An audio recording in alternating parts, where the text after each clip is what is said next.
Good morning, Your Worship and City Councillors. I will keep this short as I know there are many panels yet to be heard, and my sentiments are similar to much more eloquent speakers who are expressing skepticism and concern with the Guidebook in its current iteration for a variety of significant, valuable, and thoughtful reasons.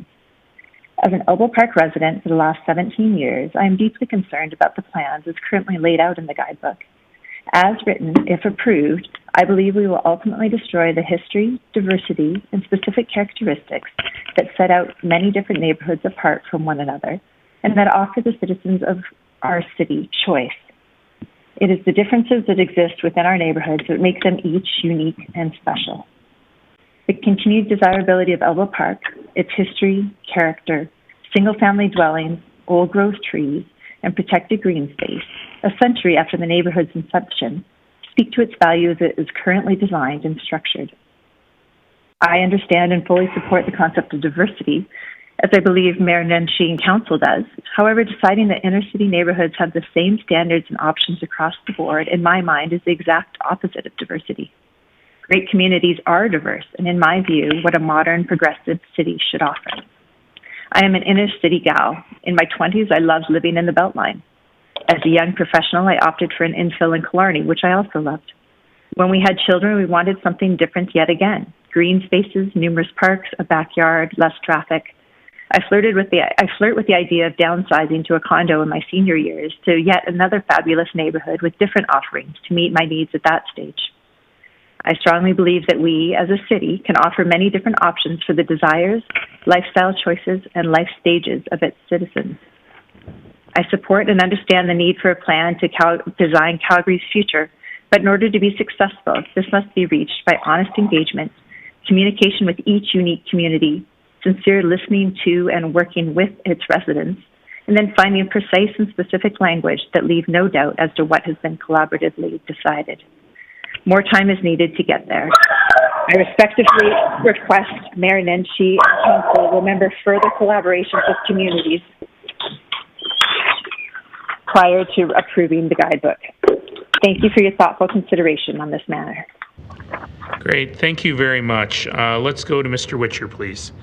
Grayson, you've got the floor. 5 minutes. Thank you, Your Worship, and members of Council. Hopefully you're rested after a long day yesterday. I have two topics I want to cover. One, the concept versus reality of the Guidebook, and two, what Calgarians really want. And the first is key to understanding the second. So concept, in my opinion, is somewhat utopic. It highlights the beautiful diversity of buildings where everyone can live where they want. In reality, this experiment has already happened in several inner-city neighborhoods over the past 15 years. I used to live in Altadore, which used to be 50-foot single-family lots, and now the majority of houses are infills. There's two outcomes from this shift. One, the neighborhoods ended up with a lack of diversity because a family who wants a nice yard on a 50-foot lot cannot outbid a builder who is making $100,000, $200,000 splitting a lot. So all those lots become infills. And two, the neighborhood becomes less affordable. So density has led to prices doubling in the neighborhood. A typical house in my old community now lists for $1 to $1.5 million. So in reality, the Guidebook mimics what we've already seen in a number of inner-city neighborhoods. And I believe that's led to a lack of diversity and a lack of affordable housing. Now, I agree with the City Council that they shouldn't be as involved in some of these zoning processes and it takes a lot of time. But I do believe city planners can certainly do that. So what do Calgarians want? I think they want choice. But people move to different communities for different reasons. Why not let those communities determine what is important to them rather than telling them what their community should look like? And let's be clear, the Guidebook is a legal document, and so implying otherwise, in my opinion, is deceitful. If the local area plans are going to mean something, let's figure them out before approving the Guidebook and involve Calgarians in that process. I see there being two key community types, existing communities and future ones with very different building needs and planning needs. In new communities, plans like this are outstanding. In old communities, it's much tougher because you just cannot alter the infrastructure to maintain the residents' quality of life. When density doubles, like it will in many communities, who will build a new school within walking distance? Because my current school is over capacity today. I don't think they'll get built, and city doesn't even have the jurisdiction to do this. Who will build new parks or hockey rinks, libraries in older communities? There just isn't the space for them, and there's a lack of money for this. So I believe quality of life will fall. If you're unconvinced, look at what Calgarians are asking for on MLS listings. So I took a quick look at 2 adjacent inner city neighborhoods of similar size near where I live. The RC1 neighborhood is 26 listings. The RC2 neighborhood, which mostly infill lots, is 65 listings. I think Calgarians are saying some people want density, but there is more than enough density as there is today, and so the Guidebook would just exacerbate the situation. And what do Calgarians not want? I think they don't want uncertainty. The home is the biggest asset for most people. There's enough economic and job uncertainty. I don't think we need more uncertainty in our life savings. Many people don't want to live next to high density. That's just the way it is. Not everybody agrees, but I think that's just a fact. And so how do we maintain the fabric of the neighborhood if we allow for ad hoc development? Now, a lot of friends of mine have moved back to Calgary from all over North America. Why? So they can have a house with a yard, a short commute, so their kids can walk to school. Forcing density on Calgarians takes away one of the biggest selling features of our great city. And to me, forcing density on Calgarians would be like forcing them to convert their gasoline vehicle to an electric. In theory, it's a good idea. Is it possible? Yeah, you can do that. Does it make sense? I don't think so. Retrofitting 50 or 100-year-old communities that are vibrant, sought-after neighborhoods, I just don't think that's the solution. So please vote to amend the Guidebook and maintain our quality of life, including schools our kids can walk to. Don't tell Calgarians what is best for their community. Let them tell you. Thank you. Thanks very much, Mr. Witcher. Let's go to Mr. Davies, please. Good morning, Your Worship. Could I ask for a quick procedural pause just before we get started on the 5 minutes? Sure. I just want to make sure that city clerks have received my material speaking today for the Mayfair Bel Air community, and if they could put up the attachment, page 1, on the overhead, that would be appreciated. I also wanted to make it clear that I'm on panel 9, but probably as a result of a personal letter I submitted, which I couldn't find in the 800-plus pages, so I've resent it to city clerks, and it should be on the package. And finally, I have another panel 16 where I'm representing a community member, and that will come up later. So I just wanted to make sure that was all tidied up before we started the timer. Okay, as long as you are representing someone else, because remember, you know better than I do, each citizen only gets 5 minutes. So I'm willing to make an exception to put you on the other panel if you're truly representing someone else, but we really have to be careful about that. Yes, thank you, Your Worship. Let me know when I may proceed. Let's just get your slide up and we'll get you started.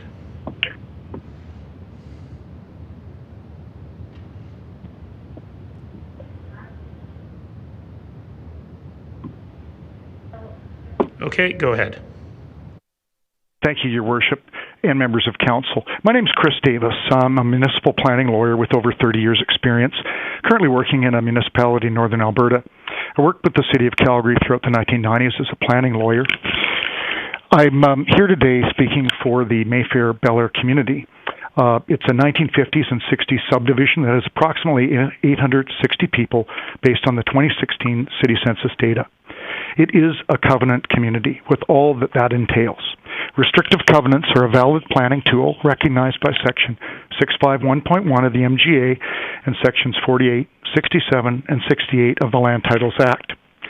I encourage Council to consider the amendments to the Guidebook outlined in our filed submission and those suggested by others, such as Alboya Britannia's Mike Reed or as proposed by Councillor Gondek.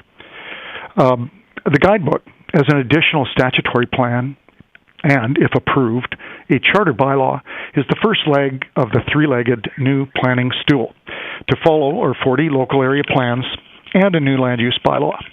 This is all great planning work, and it will take time. It's also transformative.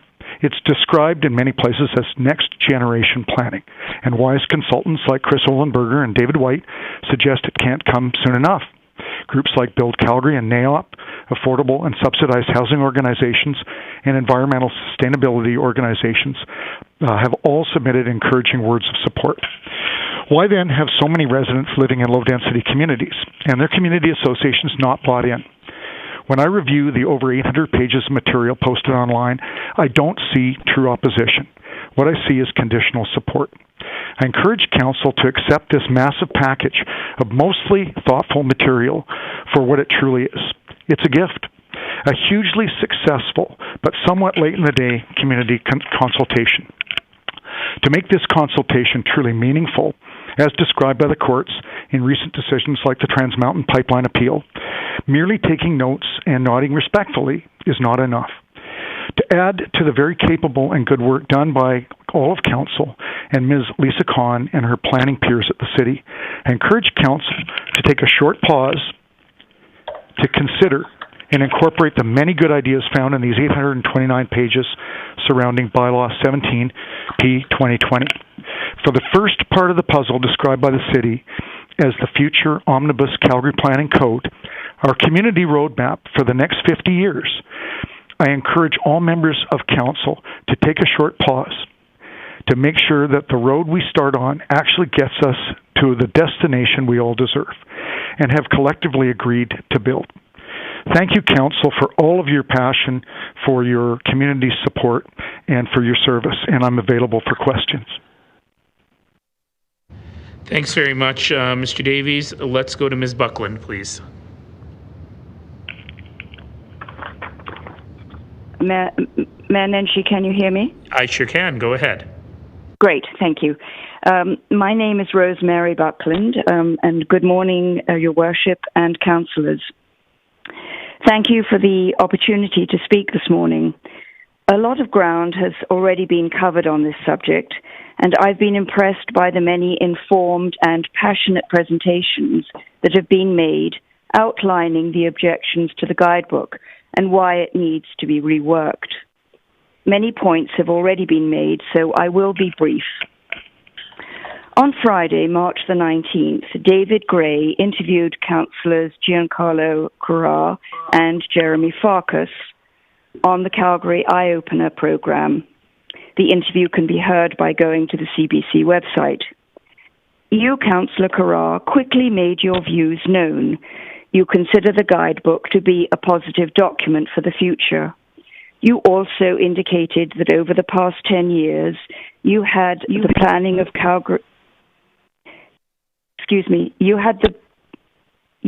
planning of Calgary's development a mission for yourself.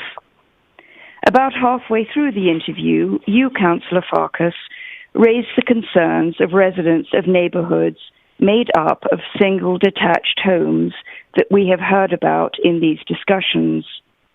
Your response, Councillor Carrar, was, and I quote, "There are some neighbourhoods in town that are unbelievably stable, and these neighbourhoods won't change at all." It was very good to hear this, particularly from you, Councillor Carrar, as you have immersed yourself in the planning process over the long haul. However, Councillor, there is an inconsistency here. Which is it for the stable, single-family dwelling neighbourhoods in Zone A? One, as you said in the interview, that these neighbourhoods won't have to change at all. Or two, as the guidebook says, neighbourhoods in Zone A are the most appropriate for a range of residential infill. It has been made clear by representatives from these neighbourhoods that they are not seeking to change. However, if there are instances in which a community does want to make changes, it should be up to the members of that community and not the undefined stakeholders so frequently referred to by the planners. The guidebook needs to be reworked, and these comments and those made by others need to be addressed. Thank you. Thank you very much, Ms. Buckland. And we'll go to Steve Suche. Am I pronouncing that correctly? It's Such. All right, Mr. Such, I apologize. When your name is Nahid Nenshi, you're very sensitive to that. Go ahead. After years, I'm not sensitive to it at all. But good morning, Your Worship, members of Council. My name is Steve Such. I've lived in Calgary for 54 years and in Elbow Park for the last 34 of those years. I'm here representing my wife, Monica, as well. We appreciate the work and much of the thought that has gone into the proposed guidebook for great communities. However, we cannot support it without amendments to protect existing neighborhoods, predominantly composed of single-family homes. Several people have already spoken, saying many of the same things we would say. Rather than repeat them all, I'll say we are in support of their objections. However, I will add a few comments. The Guidebook for Great Communities is a provocative and rather Orwellian name. We disagree with how it defines greatness. In our opinion, increasing the density in our neighborhood, having more traffic, less green space, fewer open areas, more massive buildings, less light, and greater lot coverage does not make our neighborhood nor our city great. Rather, it detracts from its charm and livability. We hear from guidebook proponents that the existing RC1 zoning in our area will not change if the guidebook is approved. Yet the guidebook strongly encourages higher density and targets Elbow Park as a Zone A hotspot ripe for redevelopment. The proponents of the guidebook consider single-family homes to be an undesirable type, and a homogeneous single-family home neighborhood is not even contemplated to exist in the guidebook. Clearly, if the guidebook is approved as is, the days of single-family home RC1 neighborhoods are numbered. In following the guidebook, exceptions to zoning designations will be routinely approved by Council, and in a short time, the existing zoning designations will be rendered meaningless. The guidebook seems to be influenced by, and for the benefit of, commercial developers. The marketing for the guidebook talks about cutting red tape. Nothing prevents the city from streamlining its processes and improving its efficiency today. No guidebook is required or needs approval for this. Cutting red tape appears to be a euphemism for stopping or making it more difficult for communities to object to zoning changes. The marketing talks about providing stakeholders more clarity and certainty about what they can develop and where. In my limited understanding of zoning designations, the rules are pretty clear. The issues come from developers who want to bend the rules or change the rules for their benefit. It's not obvious to me why putting in a different set of rules will change that behavior or give developers more certainty, unless the new rules permit pretty much anything developers want. Despite our objections, we recognize there's quite a bit of value in the guidebook, and we support initiatives to make the city better and simplify city processes. We could be supportive of the guidebook if it was to add an additional neighborhood urban form, perhaps called neighborhood single-family homes, and that city planners acknowledged was as important and desirable as other forms, including the neighborhood local. The new urban form could be comparable to the current RC1 zoning, limiting lot coverage to 45% and not less than 12-meter lot widths. Inclusion of such a form would allow the city to move forward with its MDP and allow single-family home neighborhoods to continue to play a role in making our city great. Thank you for giving us the opportunity to provide feedback on the guidebook. Thank you very much, Mr. Such. Thanks for being here. And that brings us to the end of this panel, and I do not see any requests to speak, so thank you all so much. You can hang up now, and we will start with the next panel. So, Diane Poole, do we have Ms. Poole? Yes, I'm here. Great. Do we have Ally McMillan? Ally, are you there? Okay, do we have Melanie Swales? Melanie? Do we have Constance Kirkpatrick? Ms. Kirkpatrick, are you there? I heard somebody, but I don't know if that was Ms. Kirkpatrick. Do we have Donald MacKimmie? Yes, I'm here. Okay. We'll put you in as the second one on this panel. That's panel 10. I'm going to move into panel 11 now. Do we have Jenny Kirkpatrick? Do we have Tarra Drevet? Yes. Great. Am I pronouncing that right? Yes, you are. Wonderful. You'll be the third one on the panel. Do we have James Faulkner? James, are you there? How about Wendy Dick? Yes, I'm here. Okay, great. You'll be the fourth one on this panel, Ms. Dick. And do we have Catherine Foster? Okay, we're going to do a 4-member panel for this one. This is a combination of panels 10 and 11 as we're keeping track here. So we'll have Diane Poole, Tarra Drevet, Wendy Dick, Diane Poole, Donald MacKimmie, Tarra Drevet, and Wendy Dick. So everyone else, please mute, and we'll go to Ms. Poole. You have the floor. You have 5 minutes. Your Worship and City Councillors, can you hear me? Yes, please proceed. Before you proceed, sorry, I'll just ask everyone else to just stay on mute, please. Thank you. Please proceed. When you see, Your Worship and City Councillors, where you see density, I see deforestation. The sense of space and mature trees in Elbow Park were one of the things that attracted us when we moved to Calgary and were looking for a home. I have now been a resident of Elbow Park for 49 years. I am a past president of the Elbow Park Residents Association and was actively involved in the neighborhood, schools, and the community. Over the years, I have seen our community change and grow. This is the nature of things. Suggestion that those opposed to the Guidebook are only opposed because they're scared of change does not allow for respectful conversation about legitimate concerns. Change to communities should be driven by communities and their residents. I'm one of many independent, active older adults in the neighborhood who like to garden, walk, and cycle. I like to shovel my own sidewalk. I love sitting on the front porch and visiting with people walking by. The Guidebook's ages vision suggesting people like me should consider living in a row house with lots of stairs or into a senior's home does not reflect how I want to live my life. Do not underestimate the contribution of people like me to our communities. I have concerns about the new trend to overbuild the lots. There's no room left for trees and gardens. What about groundwater absorption? Our urban tree canopies provide shade and offer homes to squirrels, songbirds, and other creatures. Trees scrub the air, remove carbon dioxide, and release oxygen. Green spaces rest the eye and the mind.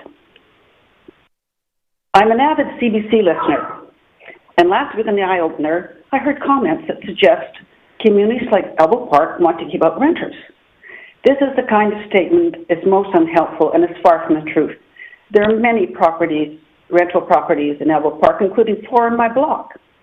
In fact, I have a wonderful family of 7 living next door who are renters. I've heard said that community character is a euphemism for exclusion. This is nonsense. The uniqueness of our different communities offer people a choice of how they want to live. Our community is welcoming, vibrant, walkable. Schools are full. We have a mixture of age, abilities, professions, religions, and cultural backgrounds, and we have renters. Where you see density, I see deforestation.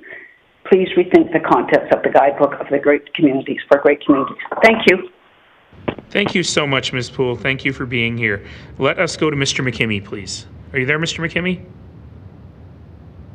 Yes, I am. All right, you have the floor. Well, I hate to say it, but I'm another Elbow Parker. I've heard many people talking about the benefits of living in a community like Elbow Park. I've lived here for 40 years and enjoyed it throughout. Prior to that, I lived in Rosedale, which was a similar type of community. And prior to that, I lived in Mount Royal. So I've experienced the inner city. My children, one has a condominium in Bankview, and 2 others live in side-by-side duplexes in Altadore. So I've seen that type of housing as well. One of the things that I think is, I hope, been accepted throughout these discussions is the fact that the guidebook precludes the ongoing continuation of a district like Scarborough, Roxborough, Elbow Park, Rosedale, and so on, because it does mandate that there will be infill housing, duplexes, row housing, and so on. And over time, that will change these neighborhoods totally. It will probably start at the edges and move in. My son in Bankview is beside a single-family lot that was bought and redeveloped into 4 townhouses. It occupies the whole lot. It's about 30 feet high. It completely eliminated what was a bit of a backyard. There's no light. There's a big, huge wall. It's very difficult to accept. But all that means is there will be more change, and Bankview wants change and is going through the process of getting that done, as does Altadore. The people in our community don't want that change. They're happy with what they have, and this guidebook does not allow them to keep what they have. Alderman Gondek, in a opinion piece in the Herald this week, said, "The guidebook is precisely what it claims to be, a guide for creating neighborhoods that Calgarians are proud to call home." Where I believe she's missed the mark is, what about maintaining neighborhoods that Calgarians are proud to call home? We don't need to create Elbow Park again, Roxborough again, Mount Royal again, Scarborough again, Rideau Park again.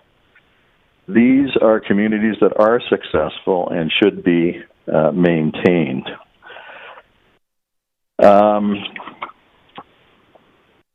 It seems to me, at least, that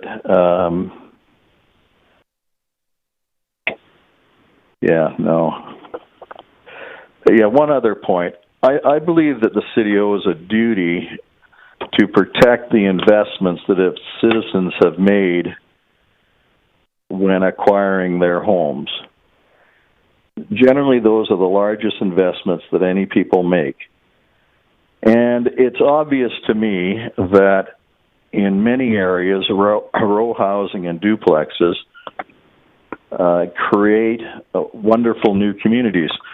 We heard a bit of a debate about Altadore being overexpensive and so on, but the housing stock in Altadore really was inappropriate, and it's being redone. It's going to be a wonderful neighborhood when it's finished, and it's making great progress that way. That doesn't mean that putting a row housing down the street from me is going to enhance our neighborhood or the value that I have in my home.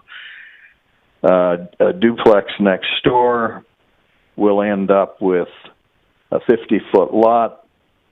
It's effectively divided into two 25s, even if it's a side-by-side attached duplex, and there will be 2 large garages taking 4 cars in the back. There is no greenery left, and if I'm looking in my neighborhood backyard, all I'm going to see is garages on both sides. That's clearly going to affect value, and I believe that the city shouldn't take away the value that people have put into their homes. All right, Mr. MacKimmie, you are at time, so I'll ask you to wrap up, please. Yes. The only thing I would like to say is the guidebook needs to change to recognize that some neighborhoods are attractive, successful, sought after, well-maintained, and should be kept as part of the vibrant city as an alternative available to those who would like to live in such a place. Thank you. Thank you. Let's go to Tarra Drevet, please. Good morning, Your Worship. Morning. Go ahead. Good morning. Thank you. Your Worship, City Councillors, my name is Tarra Drevet. I'm the Chair of Planning Committee for the Scarborough Community Association. Residents of the historic inner city community of Scarborough, its Planning Committee, and the Community Association's Board of Directors have followed the revisions of the Guidebook since it was first released in August 2019. We recognize that the city has put tremendous energy into improving this document over the past year and a half. While the new approach to area planning offers many benefits, we are recommending amendments to the Guidebook and the Heritage Guideline Area Tool in order to strengthen the preservation of heritage areas. As informed by our residents, we recommend the following. With regards to heritage area policy tools, that Layer 2 and Layer 3 be amended to specify restrictions on lot coverage, building height, setbacks, front, back, and side. Number 2, that there be a heritage district policy introduced as a new policy tool that is area-based, identifying both publicly and privately owned assets. And number 3 relates to the low-density residential policy in the Guidebook. We would ask that Council direct administration to delete the word collector and the words near and adjacent as they apply to the encouragement of higher intensity, low-density residential forms in cases where this policy applies to heritage main streets. That's helping to protect the integrity of a potential heritage district by limiting the encroachment of much higher massing and scale. The definition of near, I am told, is 150 feet, which would amount to 6 25-foot wide lots. Heritage areas such as Scarborough, and we have many potential heritage districts in the city, define the character and diversity of Calgary. Adopting a vision for growth in a more compact city does not need to conflict with the protection of heritage. In fact, small-scale historic areas add to the livability and vibrancy of our city. Heritage belongs to all Calgarians. It's part of our civic identity, and it needs protecting for future generations to enjoy. Scarborough is a design district from 1910. At the turn of the century, CP Rail's land commissioner worked with the Olmsted firm, a world-class landscape architecture firm known for its design of Central Park in New York City. Scarborough is one of only three, fully executed Olmsted residential parklands in Canada. More than half of our houses are identified as heritage assets. In March 2020, a survey was conducted with the 330 households in our community, 236 of which replied to the independently conducted survey. It's significant that 92% supported research towards heritage area designation. Subsequently, the Scarborough Planning Committee undertook a year of research with a professional heritage conservationist and historians to produce more than 200 pages of historical documentation. A statement of significance and historical context paper were submitted to Heritage Calgary in mid-January 2021. The area of Scarborough is being considered for inclusion on the municipal inventory of historic resources. The community will be requesting the city's support for a provincial evaluation of the Olmsted design and unique heritage significance of Scarborough. Our research team and the support letters that have come in from all across North America have shown that it is eligible for municipal, provincial, and federal heritage area designation. Our commitment to residents is to provide feedback to City Council that reflects their concerns. The 2020 survey results indicated that 96% of our households want to minimize the scale of buildings in Inner Scarborough, and 81% oppose greater massing with buildings that have 60% lot coverage, such as RCG row housing. We'd like to point out that in the garden suburbs such as Scarborough, the green spaces are important, if not more important, than built forms. Furthermore, we fear that the policy in the Guidebook, which leads to the creation of a local area plan that supports upzoning in Scarborough, could incentivize developers to tear down heritage homes. In closing, the residents of Scarborough, our Community Association's Planning Committee and Board of Directors recommend that the City continue essential engagement with inner-city historic communities, including Scarborough, to make amendments to the Guidebook for Great Communities in order to appropriately preserve heritage and heritage districts in our great city. Thank you. Excuse me. Thank you very much, Ms. Drevet. It's very interesting stuff there around heritage. I really appreciated it. Let's go to Ms. Dick, please. Wendy Dick. Hello there. Hey, please go ahead. Thank you. Thanks for the opportunity to speak this morning to your worship and members of council.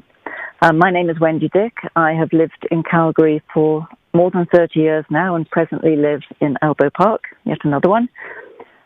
In general, I am in favour of the Guidebook for Great Communities, and I am looking forward to participating with other community-minded folk in the development of our local area plan when the time comes, as I feel that this is where the important decisions for our community's future will be decided.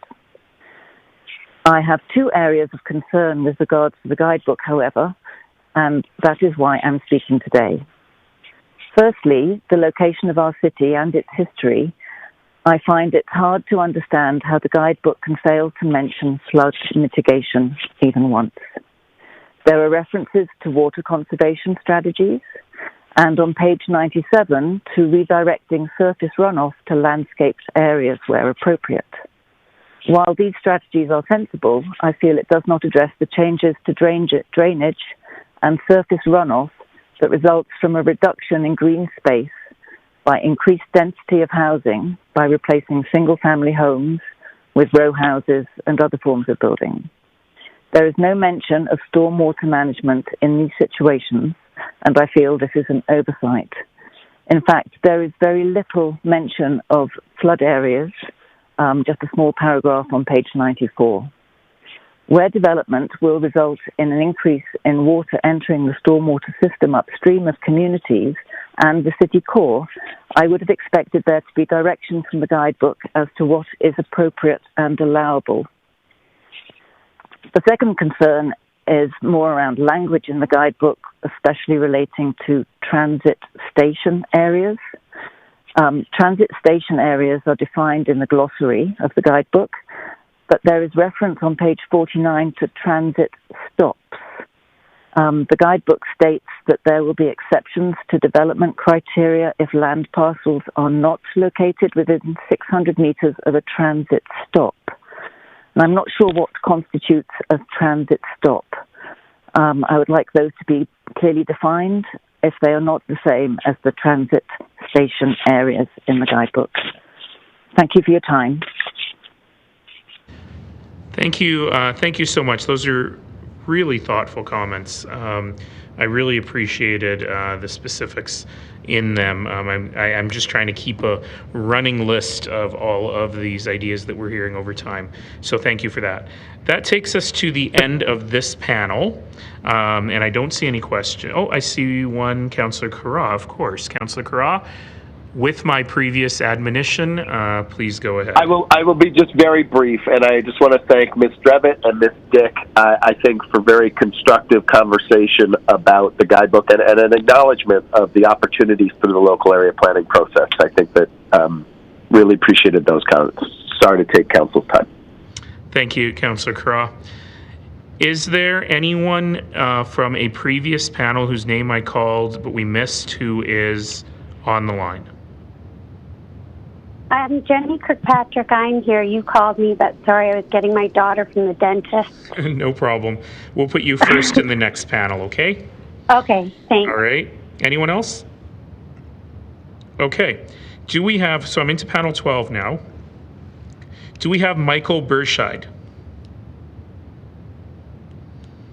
Do we have Risa Desa?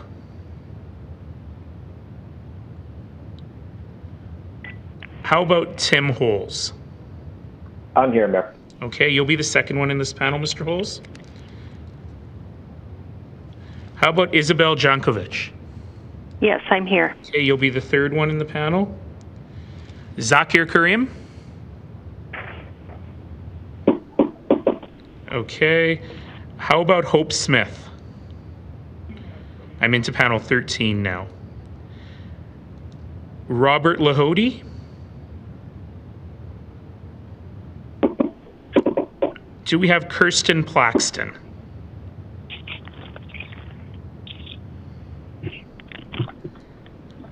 This next name is hard to pronounce. Is it Andre Chabot? My dad would say Andre Chabot. I know he would. I was setting you up for it, ex-Councillor Chabot.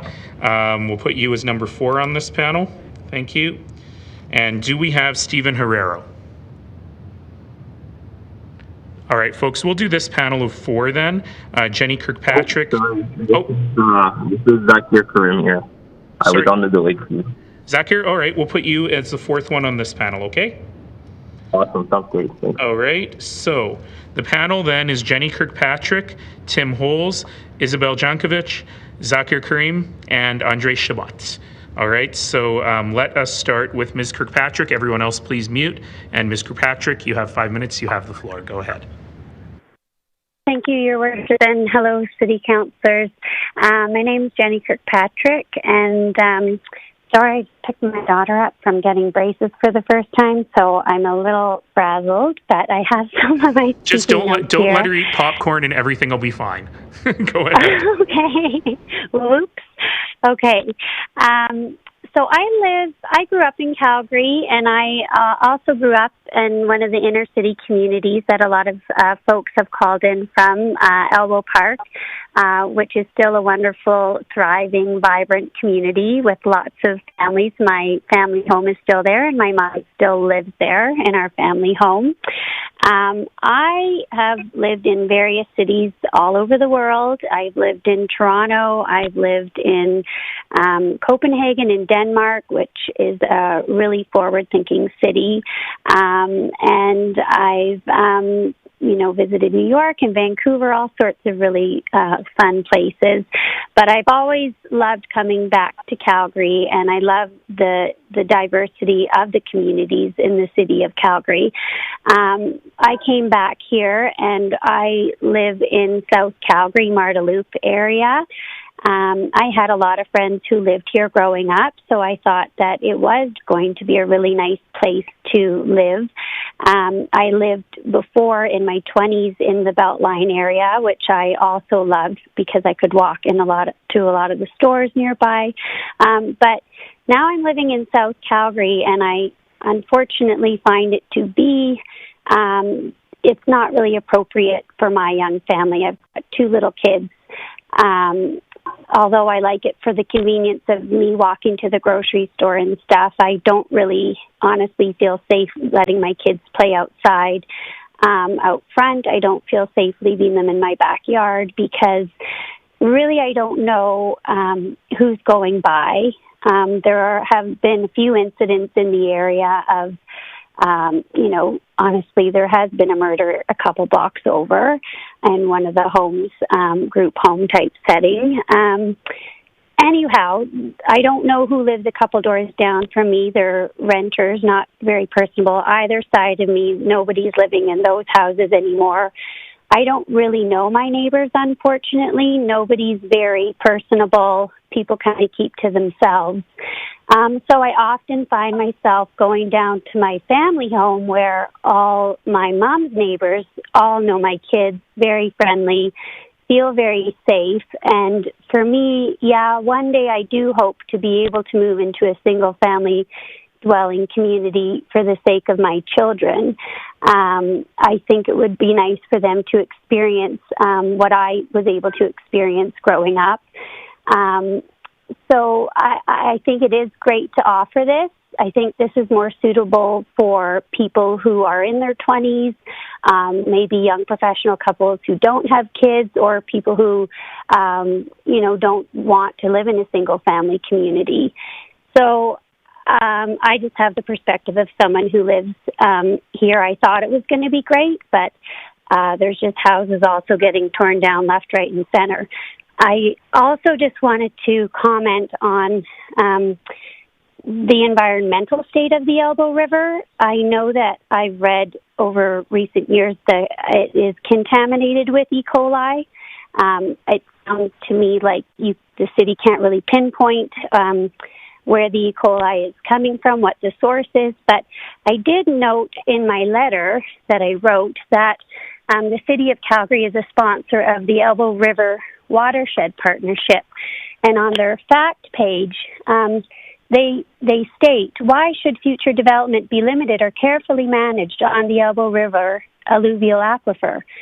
And then I quoted, it says there, land use, whether it be urban, rural, residential, commercial, or agricultural in nature, has the potential to negatively affect groundwater quantity and quality and Elbow River quality.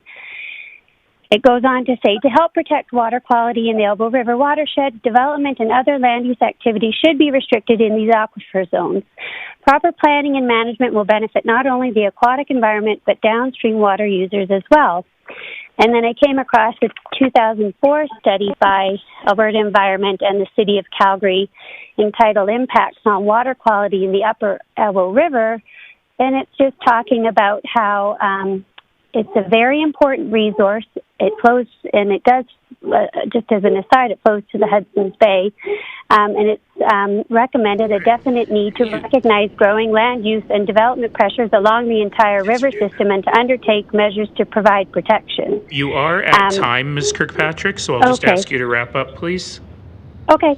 I just wanted to say that people do come to the Elbow River community to raft in the summers. There's a lot of people coming from outside the community. I just found that people within the community really take care of it, and all I help do is help clean up litter along the river, because I don't find if you don't necessarily live in the community, you're not really invested in maintaining it. So although everybody welcomes people from outside, we have seen it's a tired river valley. Right. Thank you, Ms. Kirkpatrick. Thanks for being here. Thanks. All right, let's go to Tim Holz, please. Mr. Holz. Good afternoon, Mayor and Council members. My name is Tim Holz, and I appreciate the opportunity to speak at Council today. I'm speaking as an engaged citizen of Crescent Heights, who lives and loves our historic and established inner-city community, and the one that believes in what the city is trying to accomplish as a vision through the tools such as the City Guidebook. I have been engaged working with city administration for over 4 years on this topic and multiple other engagements, like the Green Line. I want to first state that I support the Crescent Heights Community Association's position. I believe the Guidebook is premature to be approved at Council at this time, and request the Guidebook be sent back to administration to conduct a full holistic alignment impact engagement with the citizens of Calgary. I would like to take this moment to speak to the engagement challenges experienced through this journey. It has been made clear that the approach of the engagement has missed some key steps. One, incorporating market research guiding public engagement in educating the planning team and opening their minds to understand all aspects of the area for change prior to speaking with the public. Second, open up, be humble, listen, have a dialogue to help discover key items to collaboratively accommodate citizens' concerns and work together. And thirdly, city administrations are not the experts on how citizens value their communities. Before diving into a couple of my detailed comments that I want to raise and feedback on the Guidebook through the impact of alignment to the North Hill Community Plan, I would like to make a clear statement as a citizen of the community of Crescent Heights is looking forward to change.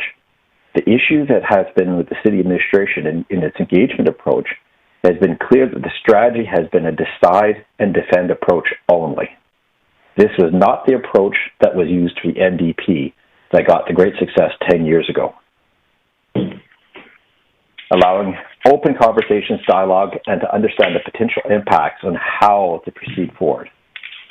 I understand the city administration has put a lot of time, effort into the Guidebook, and the current state of the Guidebook I clearly do not support, and the work completed to date for the following reasons.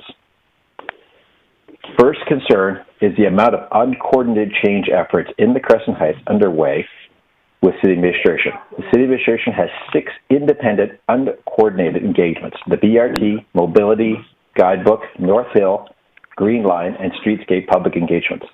In each of these opportunities to speak and work with the city administration, it has been clear each engagement does not understand the impacts on each other's fronts, and there is no overarching holistic understanding of community impacts. This has been driving misinformation and confusion from city administration. Specifically, I want to outline a clear example of my earlier points. the uncoordinated and misaligned changes that have direct impact on a 4-block radius between 1st Street Northwest to 4th Street Northwest, from 12th Avenue to 15th Avenue within the Crescent Heights Northwest community. Under the mobility effort, as the 13th Avenue gate to the east of 1st Street to be moved several blocks east as a calming measure to be relocated. When installed, this measure was to protect our children, the church, and allow for safety for a walkable area for our kids. The community church on the corner of 13th Avenue and 1st Street has ballet, has martial arts, preschool, kindergarten efforts where little ones are consistently walk around. I'll move to the next point, and I will tie this all together on the last point. The block of 15th Avenue from 1A Street to 1st Street has proposed a 6-story build format within the beside Century Homes, not aligning with several MDP's guidelines. I have outlined this in the information provided to Council today. My personal challenge is that this information has been provided to the City within this information hands-on for the last 2 years, presented at both PUD committees when it was first presented, and Council Farrer with support to make changes on these building formats that did not follow the MDPs. Also, if there is alignment with the guideline, this proposal for format change would not have been included. The City Guidebook comes short on several fronts. Detailed procedures and rules of the community's recourse for proposed developments with the Guidebook has been removed. The Guidebook needs real teeth, strict requirements for developers to include a mandatory full impact assessment to infrastructure to be required, including the cost of upgrading aging infrastructure as part of the increasing in density specific to format. I want to make it clear to Council that Crescent Heights community is looking forward to densification. We have a true mix that brings a diverse community in our community. So I want to make sure that is clear. Okay, you are at time though, so please wrap up with one sentence. Yes, Mayor. In closing, I appreciate the hard work the administration has put into this guidebook. It moved forward this time. At the key cornerstones of change man is to ensure you bring key stakeholders along in step. This is clearly not the state. I ask City Council not to move forward the guidebook and send it back to administration to complete appropriate engagement amendments. The community cannot move forward until there's a full alignment overall single statement of impact of the plan is provided for further engagement and understanding. If the guidebook is to direct... This is a lot more than one sentence, Mr. Holz. Okay. So I will say thank you. We got to be fair to everybody. So thank you very much. I appreciate it. Thank you. Thank you. I will suggest to people, I should have done it off the top, but I will suggest to people, have your own timer on your phone and so on so that you can make sure you're getting to the most important parts if you're running a bit late.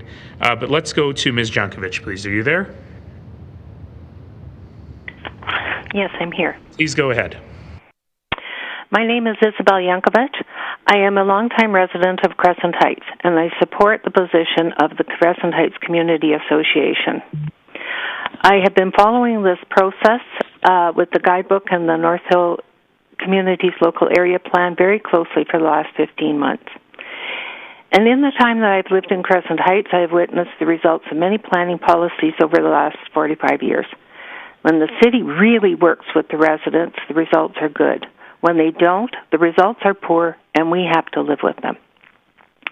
Crescent Heights is over 100 years old, and today's 1950s communities are where we were 40 years ago. We are already a mixed-use community. Our population has increased 30% over the last 25 years. And in that time, our single-family housing stock has dwindled to 29%. And most of what remains is in the new heritage guideline areas. We are fighting to retain our remaining single-family homes so that all housing options remain viable. In the 1997 ARP, we identified areas for every type of housing. It was not a blanket policy. I have been reading the new NDP for the last couple of days, and I have a couple of questions.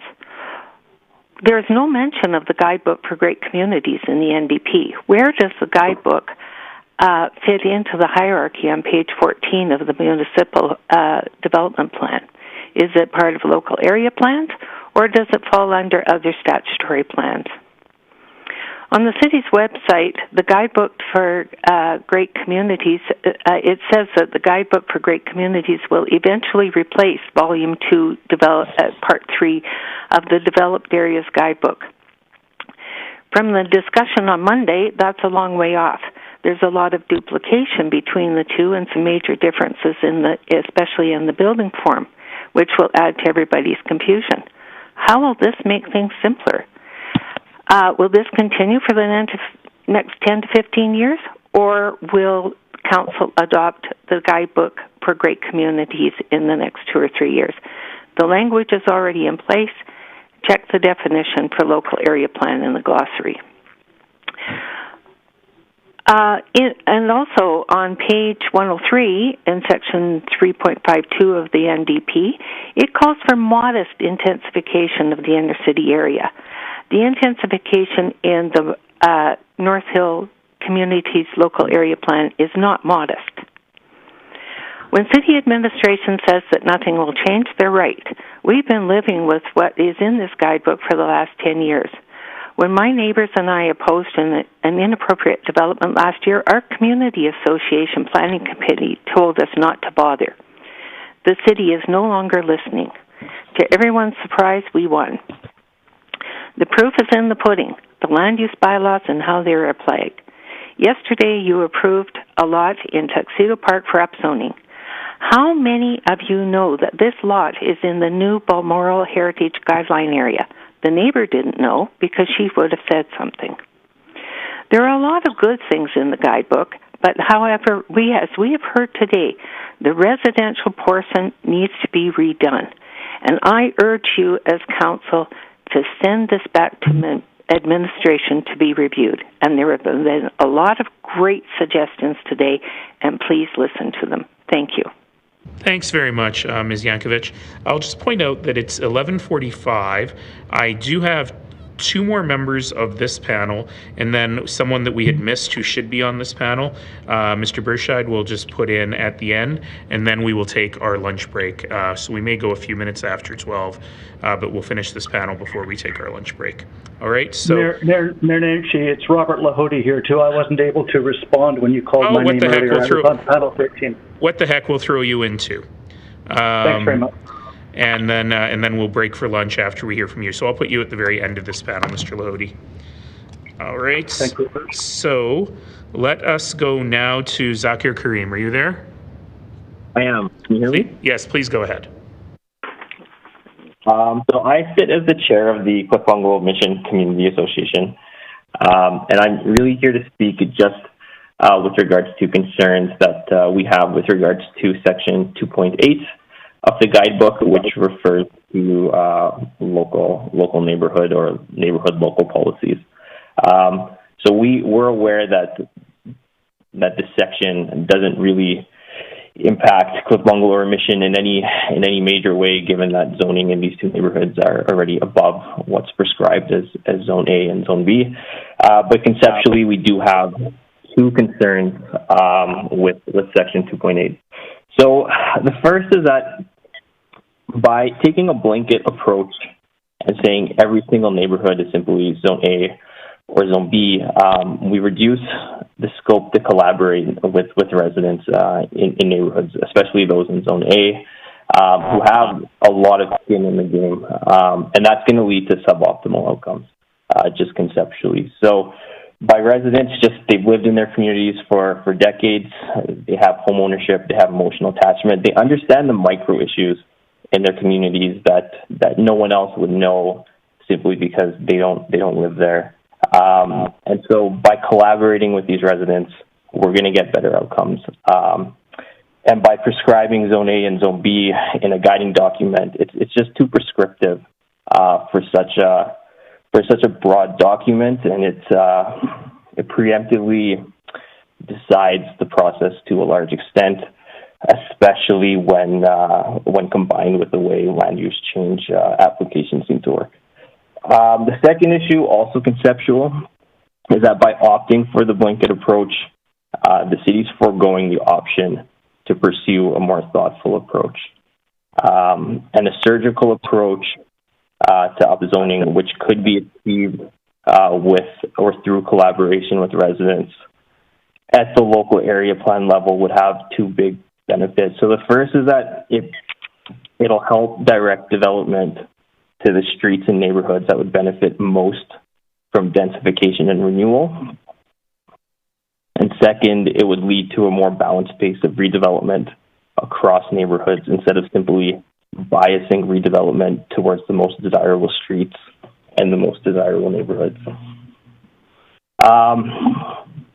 When we thought about it, we felt that simply by modifying the Zone A and Zone B in Section 2.8, we could move forward with collaboration in the local area plan working groups.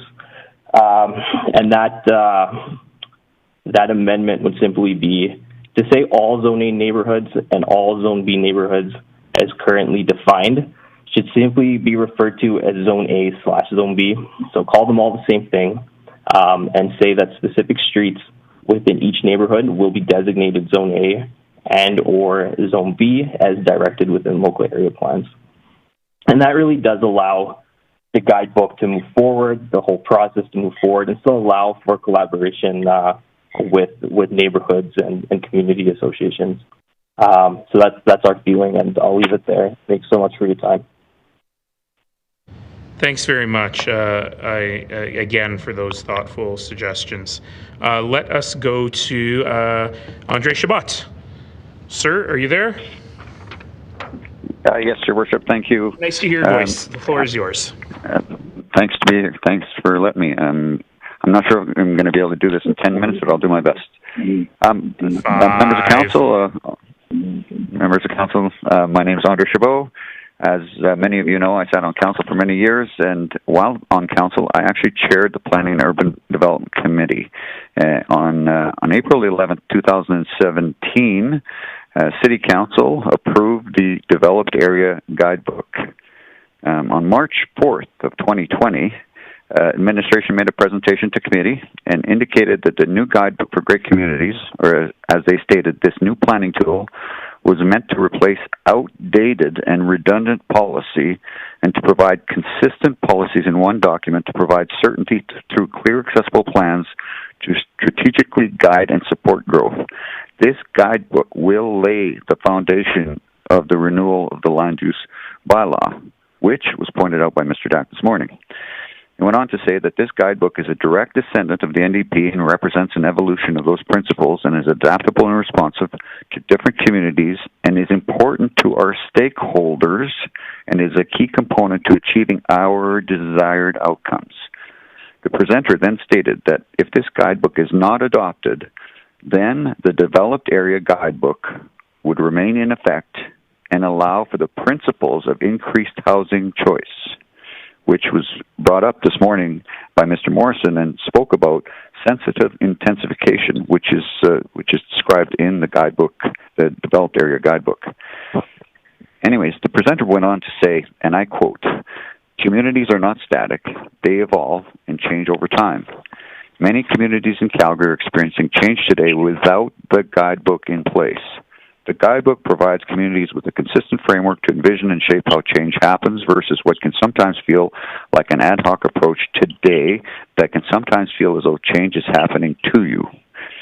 It seemed as though the presentation contradicted itself by saying that we're doing this because we don't have a plan. But if we don't approve this guidebook, then we will revert to the Developed Area Guidebook that does what this plan does anyway. So we should approve this plan. My question, I guess, comes down to, well, why are we trying to reinvent a 3-year-old wheel rather than simply amending it, as is suggested will happen to this Developed Area Guidebook anyways? It's neither here nor there. But another question that does come to mind is who are these stakeholders? And this has been raised numerous times during some of the presentations that I've heard over the last day and a half. At a very high level, my opinion of this document is that it appears to be designed to provide greater clarity and certainty for inner city developers and less certainty for the residents. It also implies, on page 112, that all communities may get new parks and recreational facilities with no clear direction on how this will be paid for or operated. There is a statement that kind of bugs me a little bit, and it's on page 10, and it says that so-and-so father, as he's walking along over the course of the day, happens to drop by the local community rink for drop-in hockey. Just want to point out, there's no such thing as drop-in hockey, and no one's going to be carrying their equipment around all day.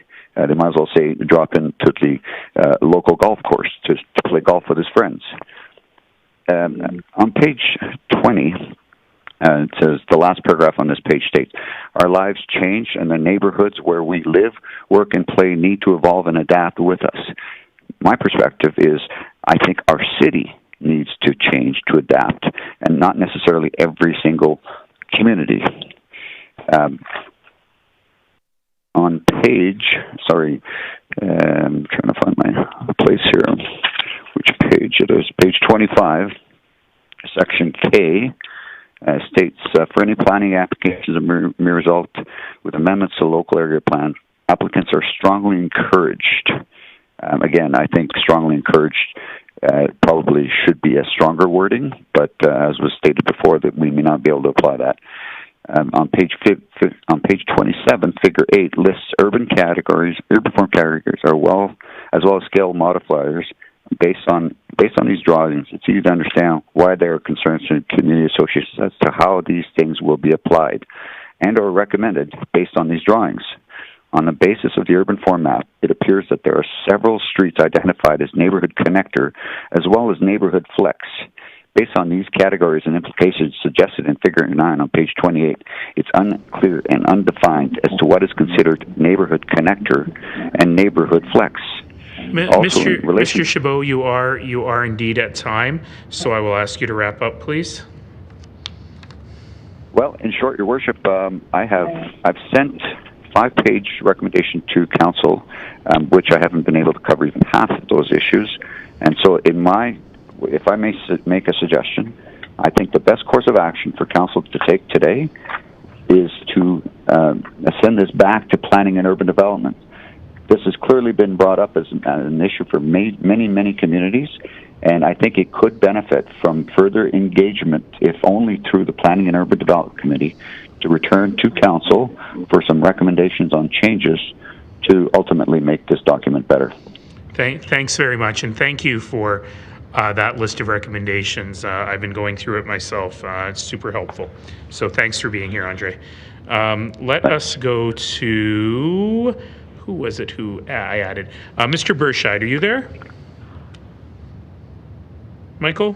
And may I mention, Yes. Sorry, my name is Risa Desa, and I'm also in this panel, I believe. Yeah, we missed you. I'll throw you in too, and then we will take our lunch break. Thank you. But Michael, are you there?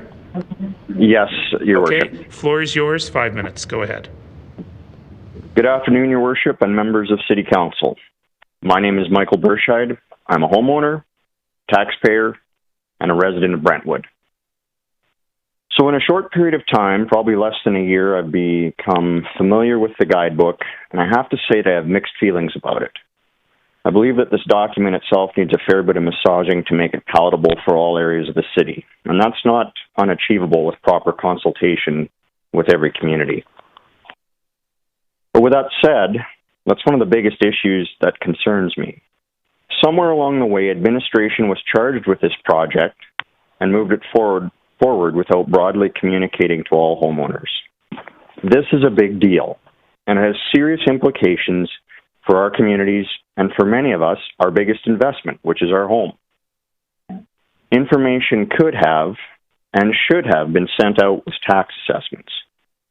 That would have been effective and efficient, so the question would be, why didn't that happen? Taxpayers need to be informed on how a document of this nature will affect them. After all, we are the shareholders. Conceptually, this document, the Guidebook, has merit as it represents standardizing process and language, provides some recognition of heritage resources, and it appears to simplify and define how development can proceed. However, the positives are eclipsed by many concerns, so please consider the shortcomings. The guidebook does not include a category for single detached homes. Yeah. I've heard that brought up time and time again, but I'm still going to say my piece here. The urban form and scale categories identify the lowest urban form in the document to be up to 3 stories and include townhouses or row houses. This doesn't fit into an awful lot of areas here. 3 stories probably should be replaced with building height overall. I think that's a miss, and that should be part of consultation at a local level. Second, with increased lot coverage, there will be a loss of trees and green space. RC1 properties allow for 45% coverage, but RG zoning allows for up to 60% coverage. Existing areas with large trees and green spaces may lose much of the mature tree canopy and green space.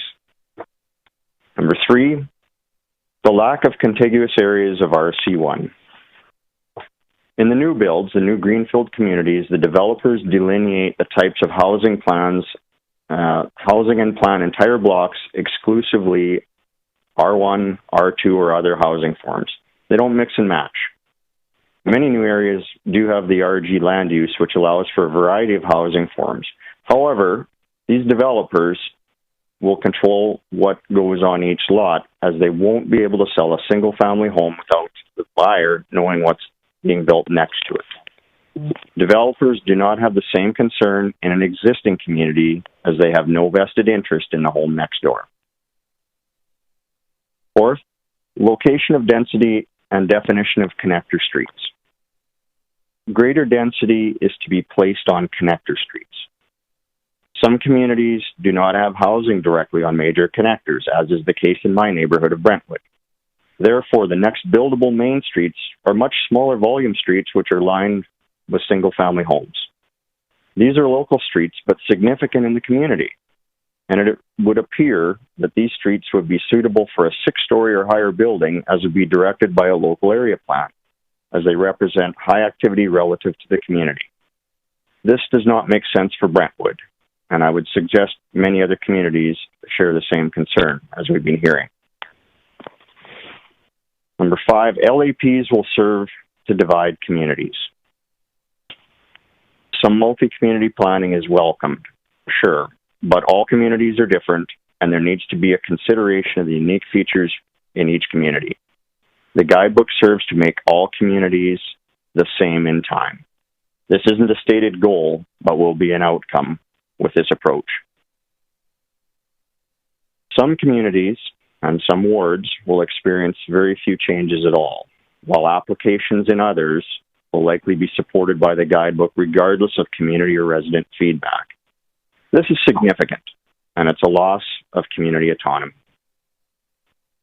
And then what about the density that was already planned in many communities for these central areas? Examples would be in my backyard here, the Brentwood TOD, the Dalhousie Co-op, Stadium Shopping Center, etc.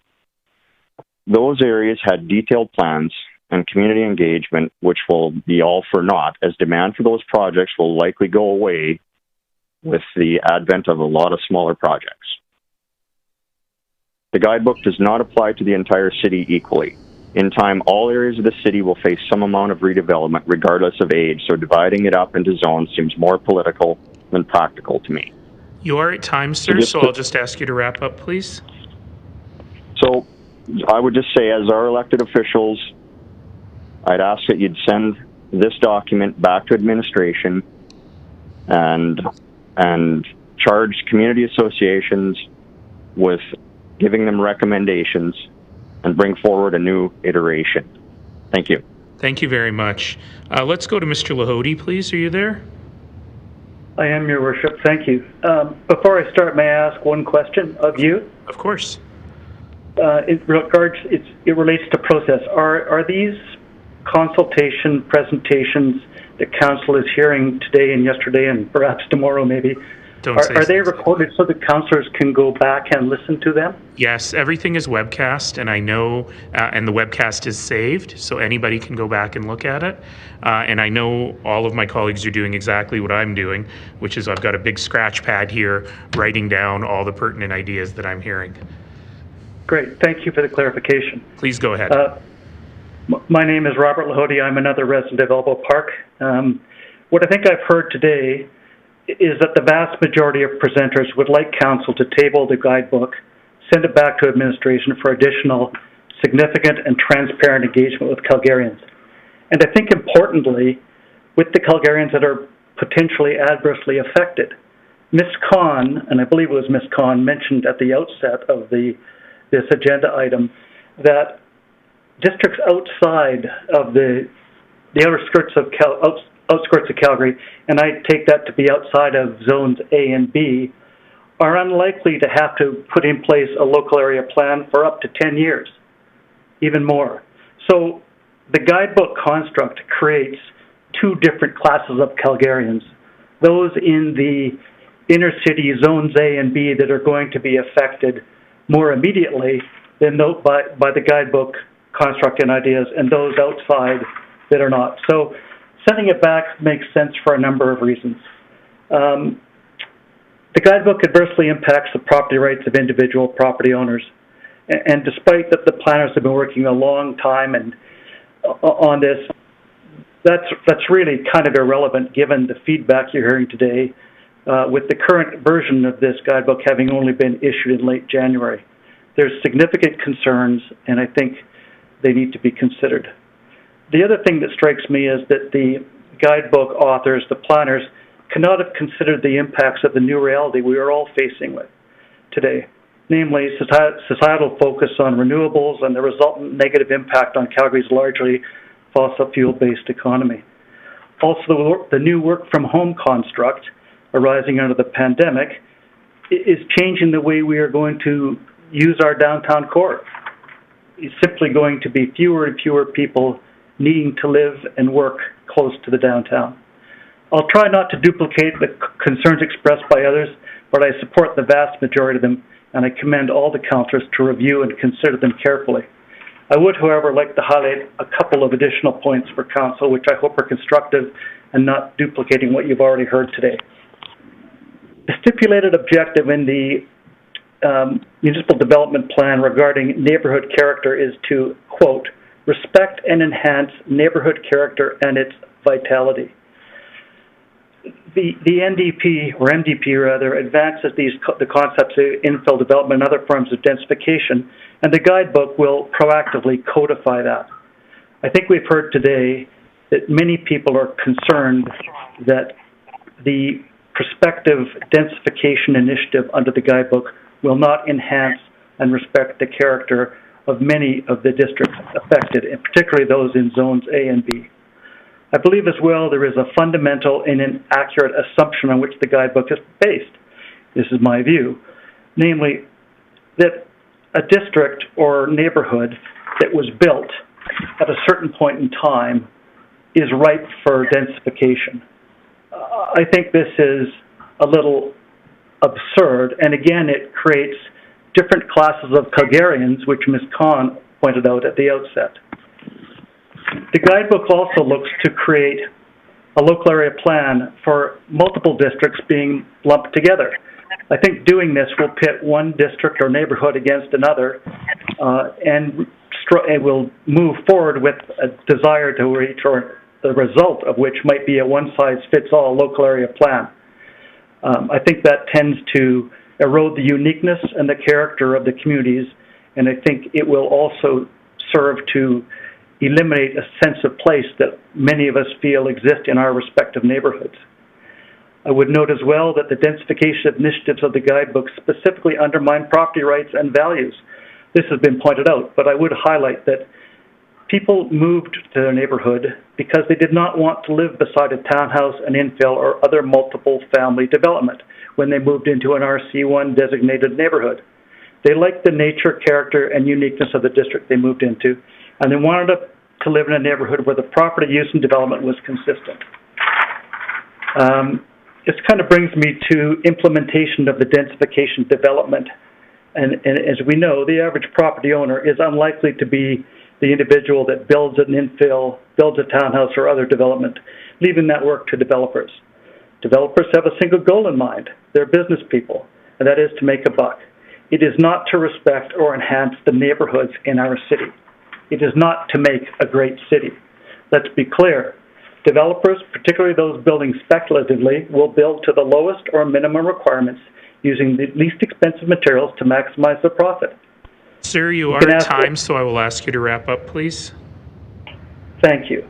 I would also just highlight my last point being that there's a huge opportunity in the industrial area south of the Stampede grounds along the C-train corridor where all the brew pubs are being built, and we should also consider not protecting that area, but rather using it as an opportunity for increasing densification.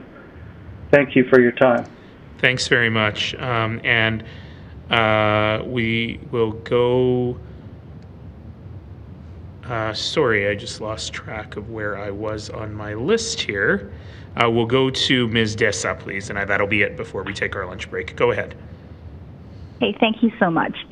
My name is Risa Desa, and I am... Can you hear me? Sorry? Yes, please, go ahead. And I should have said, before you start, I should have said, I do have a few questions, so we'll deal with those before the lunch break as well. But please go ahead. Okay. So my name is Risa Desa, and I am once again reiterating my objection to the changes proposed in the Guidebook for Great Communities. At the PUD meeting in February, there was an atmosphere of dismissal of anything said in opposition, and it was a mockery of public engagement. Instead of listening to concerns of over 90 constituents, councillors used it as an opportunity to take pot shots at each other. It was shocking and disappointing, especially as it was my first city council proceedings. Naturally, I was hesitant to speak again, and even though I should be spending time with my daughter, who is 3 today, I know that as a property owner, I must speak out for my rights and those of my neighborhood that are being threatened by this guidebook. My husband and I purchased a home in Elbow Park in 2011. Previously, we lived in the Beltline and Marda Loop. Since our condominium had a no-child policy, we were forced to move once we had a child. A single-family home did not put restrictions on us determined by some board. We did not consider other higher density communities as we felt children needed more space. Thus, our choice to live in a low-density RC1 single-family neighborhood. We were also aware that the neighborhood that we bought in was old and established with a restrictive covenant as old as the city that specified 1 home per lot. Our home was damaged severely by the flood in 2013, but we chose to rebuild because we loved our neighborhood. This has been one of the best decisions for us and our young family. If the City of Calgary goes ahead with its plan to radically change single-family, low-density neighborhoods, it takes away an important housing option for young families. Give families choice. Choice is what makes us a free and strong society. Families who want to live in neighborhoods that care, as we experienced especially after the flood, we really felt we belonged. We understand that it is a luxury to be able to live in a low-density, single-family home neighborhood. It is something that we have worked hard to be able to achieve. We paid a premium to purchase our home in this neighborhood. We pay extremely high property taxes, which the city benefits from, for the choice of owning a single-family home in this neighborhood. We also look at our single-family home as our investment for our retirement. We are a visible minority family. I understand that the city has good intentions of trying to lift people up who are disenfranchised and often are visible minorities. There is a narrative that single-family neighborhoods are all white. Today, this is not true in my community. Over the years, there has been a change in demographics with first- and second-generation immigrants becoming property owners. There's a broad spectrum of housing prices. Nobody is discriminating on who they are selling their homes to. In 2021, can any councillor provide Calgary census data to back up the claim that single-family neighborhoods are homogeneous and need social engineering? A single-family home in the neighborhood of your choice is a goal to work towards, regardless of what walk of life you come from. It is the dream of our democratic society. We have made a significant investment in our home based on specific existing conditions, and we feel let down by these proposals. Our concern with this guidebook, if approved without changes, is that neighborhoods like ours, where the price of land is expensive, will never see another single-family home built. It is much more lucrative for developers to build multiple units and make more money. And what is the city's plan for infrastructure, for roads, schools, and old neighborhoods to support this new plan?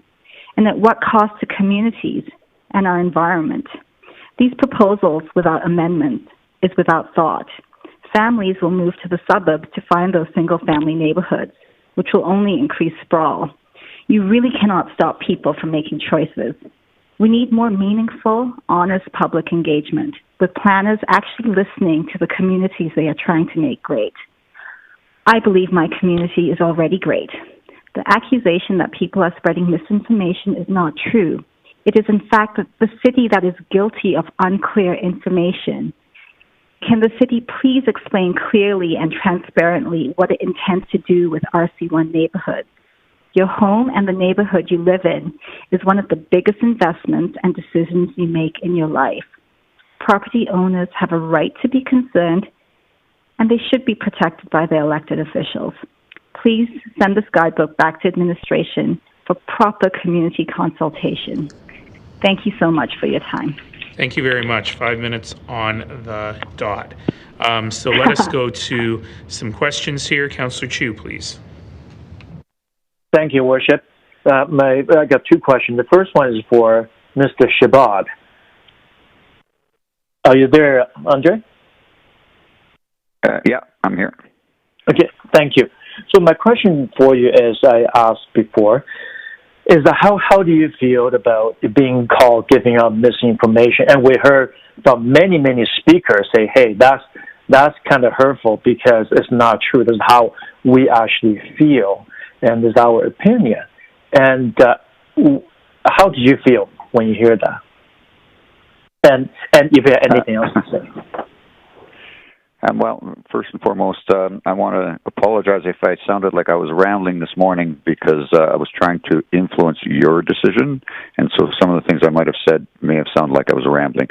But anyways, I got to say I've listened through this entire proceeding for the last day and a half, and I've heard some very compelling arguments from what sounded like very informed individuals on the guidebook, and I think the implication that somehow that some of these submissions were based on uninformed individuals, I think is a misrepresentation of some of the very informed and thoughtful discussion that I've heard over the last couple of days. And you know, I've some of the submissions, including the one from Mr. Dinning, talked about the judicious decision to move into a particular neighborhood and how some of these recommendations in the MDP actually didn't align with the area structure plans in those communities.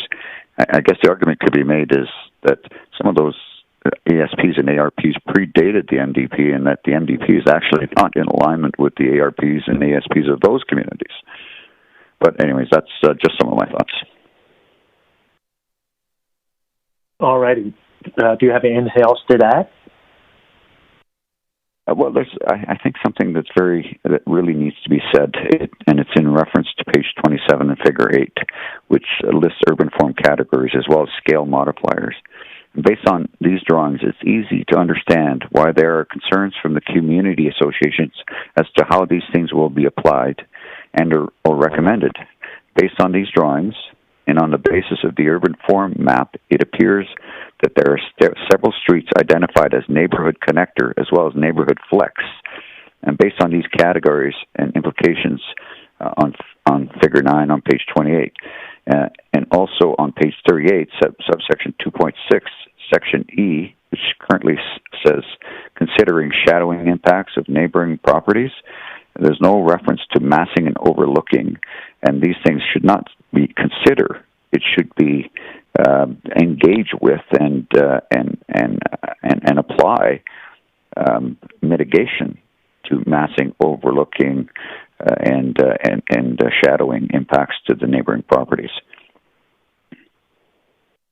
Okay, well, appreciate that. Before I let you go, I just want to say, you know, I have learned a lot from you when we worked together for 4 years. So I really appreciate that. Thank you very much. So, Worship, next question will be for Michael. Let me see.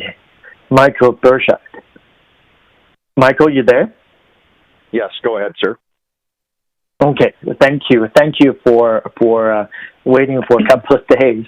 And my question to you would be, we as council, we get a lot of people, builder developers, and we meet them. They showed us their design, everything else.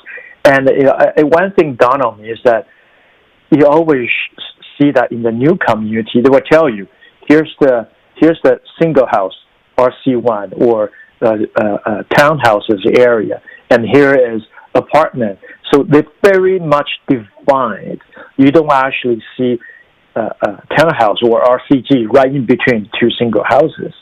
But in the established area, and somehow we try to mix them all together. So I don't know why they're doing that. Do you think what that is? And is the guidebook proposing something different in the established area rather than new community?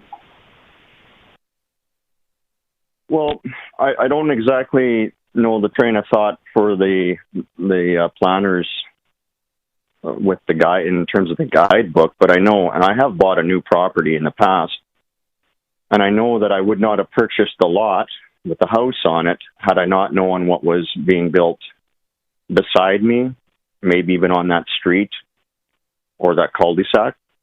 So that I think is the issue here is the delineation is actually wanted. That's the developers are selling what they can sell in the new areas. And here, the developers, and I don't have an issue with developers per se, but they don't have to care because they don't have a block of land that they've got to try and sell more than one lot. That's my perspective on it. But that'd be a great question for the administration that's put the guidebook forward. Okay, appreciate that.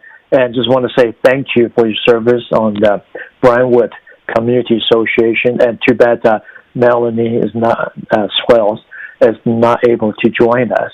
And I really trust you guys. You guys have done a great job for the community. And not just naysayer, you guys actually has a lot of common sense and always try to do the right thing. Thank you very much. That will be all. Thank you, Worship. Thank you, Councillor. Thank you, Councillor Chu. Let's go to Councillor Crow, please. You know, I guess my only question is to former Councillor Chabot. Were you not the chair of PUD when we directed administration to move from the developed areas guidebook to this guidebook and set out all the parameters that they were to achieve? Actually, that occurred in 2019, at least according to the PUD presentation that was made on March the 4th. No, I think it began before March that. The 4th, but on March the 4th, they made reference to the fact that there was new direction that was given in 2019 to move to a new planning document. So I don't recall what you're saying as a direction from PUD, although I won't. Well, but your point is, Councillor Carra? It was just a question of the former chair of Planning and Urban Development.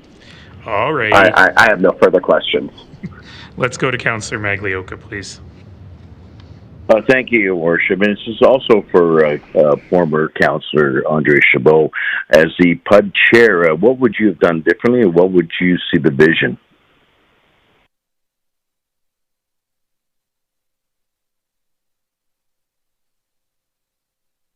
Mr. Chabot? Andre, did we lose you? Yeah, sorry, Your Worship. There you are. I'm back. So, Andre, the question was, what would you have done differently if you had been in the chair of PUD through this?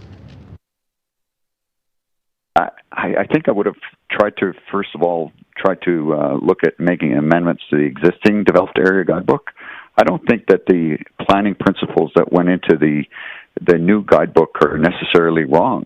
The interpretation of some of the recommendations I find a little ambiguous and hard to interpret, even from my.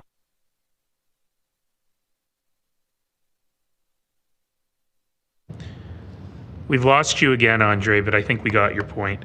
Anything else, Councillor Maglioka? Oh, that's it, Your Worship. Thank you.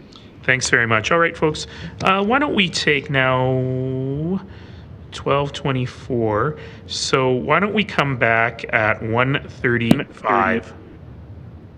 All right, folks. So we're going to take our lunch break now. We'll be back at 1:35. Thank you. Thank you.